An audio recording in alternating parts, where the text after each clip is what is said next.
Hola a todos, yo soy la doctora en Ciencias Edita Madeline Aguilar Rodríguez de la Universidad de Ciencias de la Cultura Física y el Deporte Manuel Fajardo en La Habana, Cuba.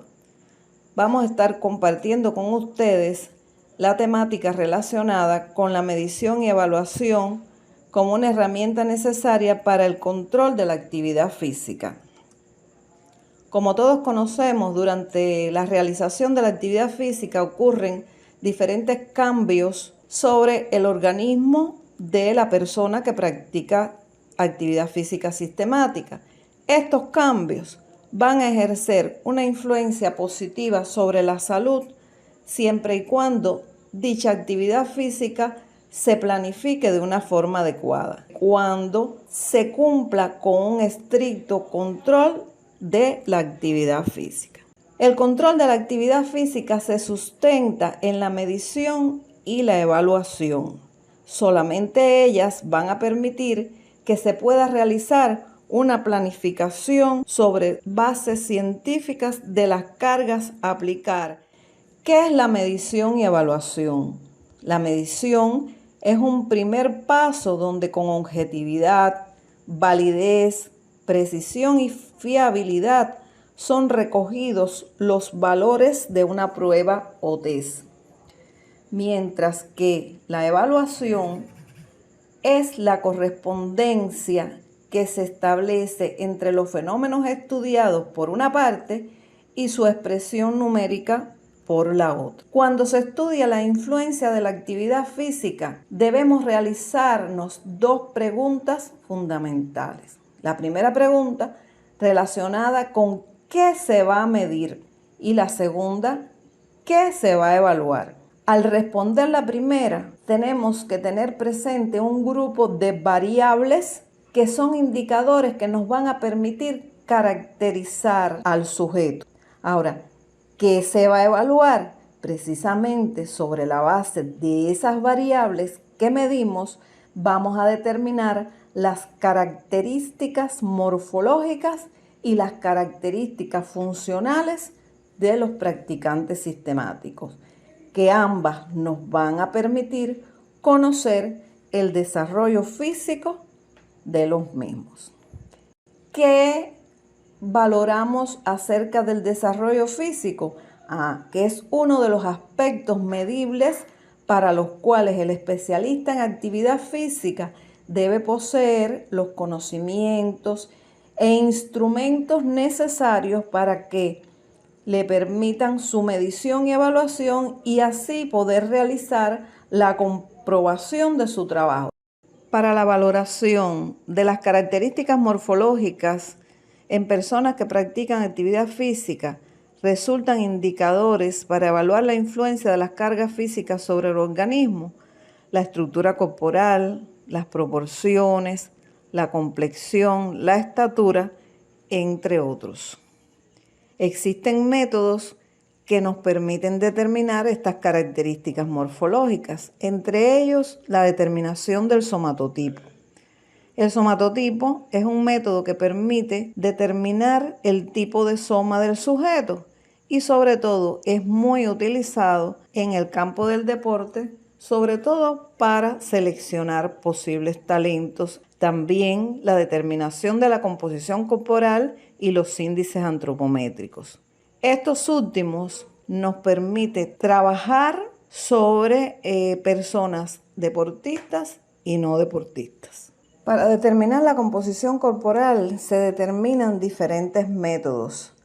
Está el método directo, que constituye la disección de cadáveres, que como todos observamos en la pantalla, consiste en separar cada uno de los componentes que integran el cuerpo humano y quedarnos con cada uno por separado. Por lo tanto, es solamente válido para la disección de cadáveres, pero no para trabajar con la actividad física con personas vivas.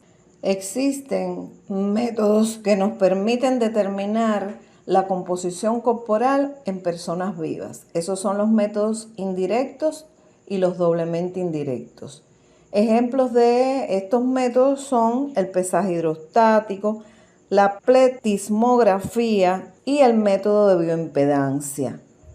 Este último es un método seguro, económico, preciso y no invasivo, pero es muy aconsejado utilizarlo solamente para personas no deportistas.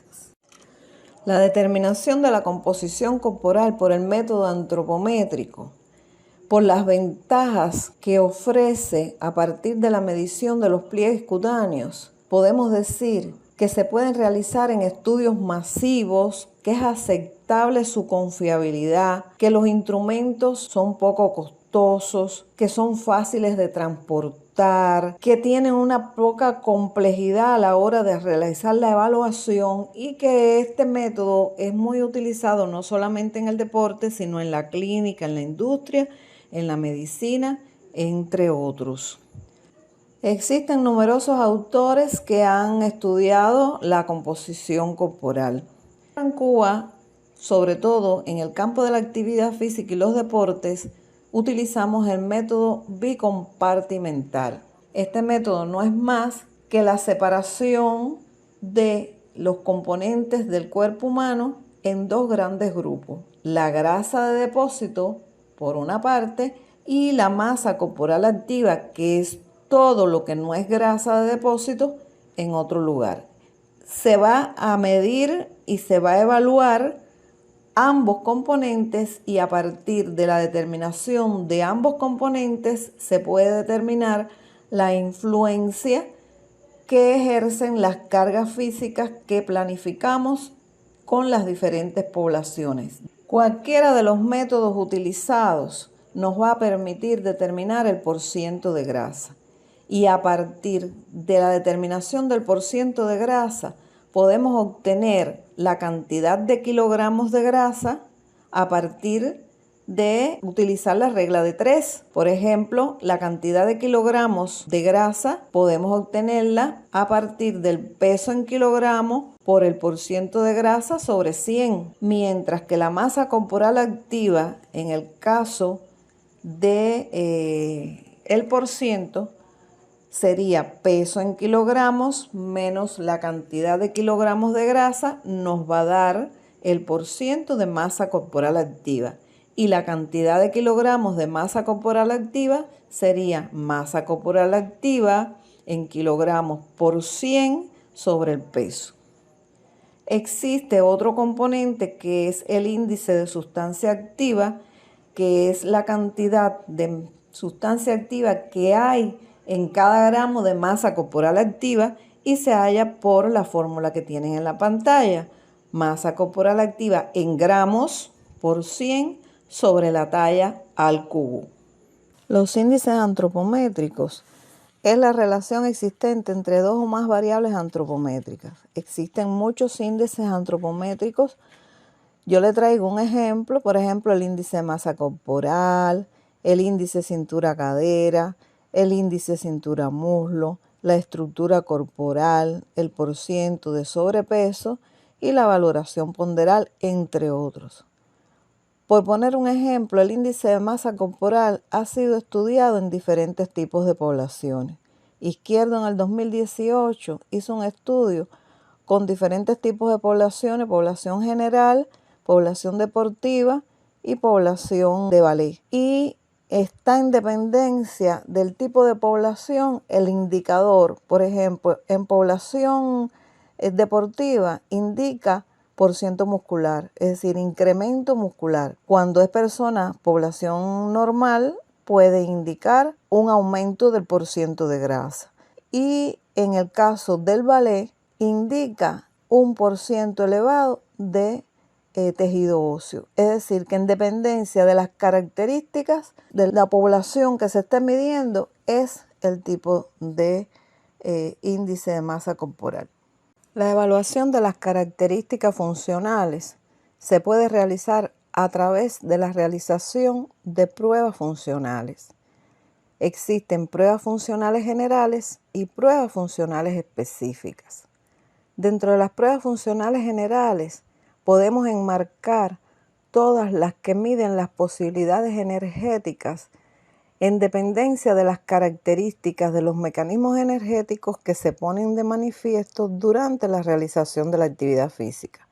Es decir, tenemos pruebas funcionales que miden las posibilidades energéticas anaerobias a lactácidas, que son todas aquellas pruebas de corta duración, aproximadamente entre 6 y 8 segundos, con una intensidad máxima y con las características de la actividad que se realiza van a ser eventos de velocidad-fuerza.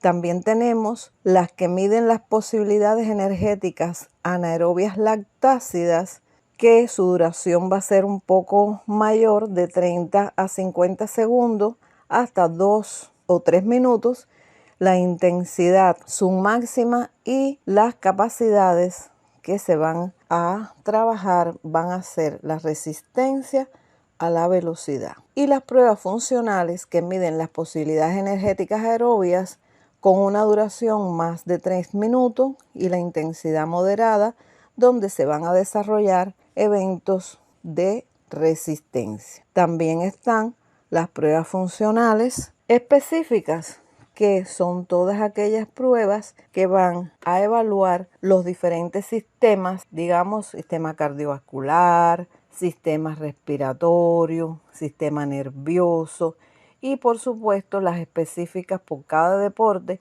teniendo en cuenta los diferentes elementos que se trabajan en cada uno de los deportes.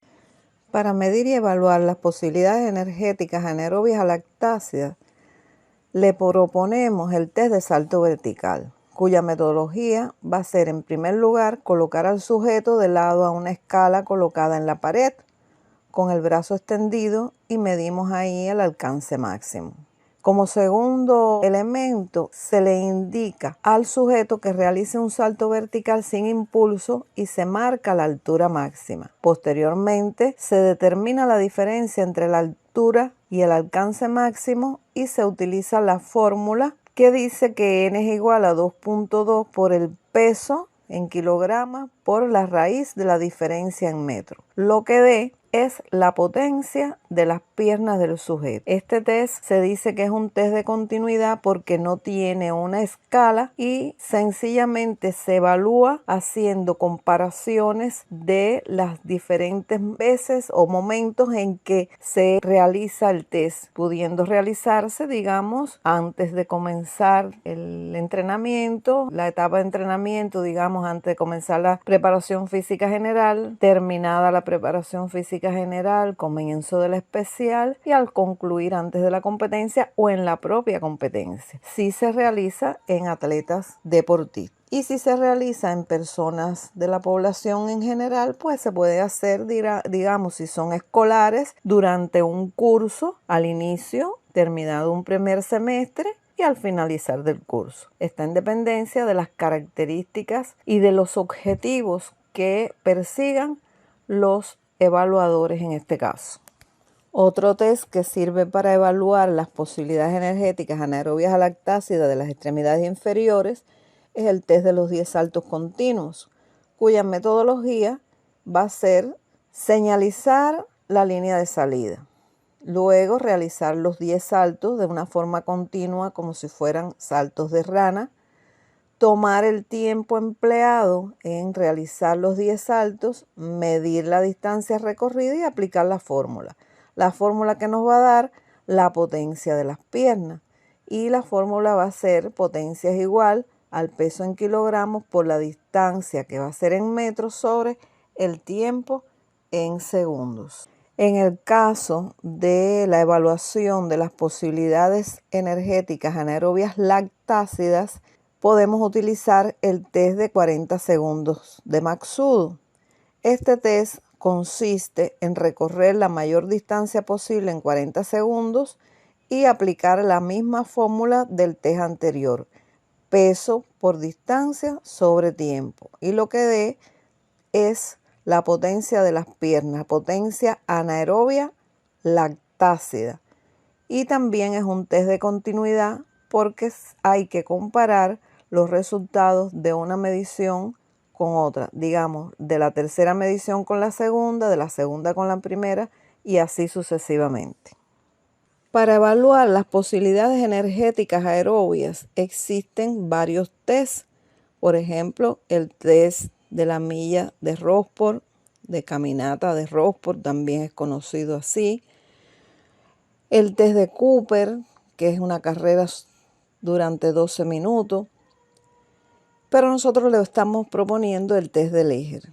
El test de Leger se realiza en primer lugar marcando una línea a una separación de 20 metros de otra línea. Es decir, marcamos dos líneas a una distancia de 20 metros. Posteriormente a eso, el sujeto va a realizar carreras de ida y vuelta de 20 metros, en esos 20 metros de una línea a otra, y hasta que pueda, es decir, hasta que su organismo le permita. Terminada la carga del sujeto, terminada la carrera, si cumplimentó el último minuto, digamos, terminó en el minuto 5, si terminó el minuto 5, se le cuenta el minuto 5. Si terminó el 5 y no terminó el 6, se le cuenta el minuto 5. Y se va a una tabla, a una escala, donde dice a la velocidad final que iba el sujeto, es decir, a la velocidad que iba el sujeto en kilómetros por hora, y esa sería la velocidad final que tenemos que tomar. Tenemos que tener en cuenta también la edad del examinado. Y con esos datos aplicamos la fórmula que dice que el máximo consumo de oxígeno es igual a 31.025, que es una constante, más 3.238 por la velocidad final, menos 3.24 por la edad, más 0.1536 por la velocidad final por la edad. Esa es una de las fórmulas que tiene el test de Leger, aunque el test de Leger también pueden encontrar otras fórmulas que también son utilizadas. Este test es clasificado, o sea, el máximo consumo de oxígeno se clasifica a través del criterio del Colegio Americano de Medicina Deportiva, donde da valores alto, bien, medio, regular y bajo. Y nos da también el porciento de reserva de pulso al cual iba el sujeto. Si la clasificación, por ejemplo, fue buena, es bien, pues nos dice que el sujeto estaba trabajando a un 80% de su reserva de pulso o de sus posibilidades. Es decir, que hay que analizar cuáles serían las causas por las que el sujeto todavía le falta al menos un 10% para estar excelente o en un nivel alto. Este test también nos permite determinar el pulso de entrenamiento, que es otro indicador o otra herramienta que nos permite poder realizar una planificación más objetiva. Y el pulso de entrenamiento a partir del test de Leger se determina por la fórmula porciento de reserva de pulso sobre 100 por el pulso máximo menos el pulso en reposo más el pulso en reposo. Esto es un indicador muy importante a la hora de realizar la planificación de la actividad física. Finalmente, como habíamos dicho, las pruebas funcionales pueden ser generales y específicas. Dentro de las pruebas funcionales están los diferentes sistemas. Por ejemplo, en el sistema cardiovascular podemos poner ejemplo la prueba Ruffier y el test de caminata de los 6 minutos. Son dos pruebas que sencillamente con pocos recursos se puede realizar. En el caso del sistema nervioso existen pruebas que valoran la coordinación, por ejemplo, las pruebas de ataxia estática y de ataxia dinámica. Y en el caso de las pruebas del sistema respiratorio, existen también un grupo de pruebas como es la frecuencia respiratoria, la apnea tanto en inspiración como expiración, la capacidad vital, el índice vital, la curva espirométrica, y existen también un grupo de escalas que nos permiten también tener una valoración o una evaluación a partir de mediciones que se realizan. Por lo tanto, hasta aquí lo que le traíamos en esta breve conferencia. y espero que les sea provechoso. Muchas gracias.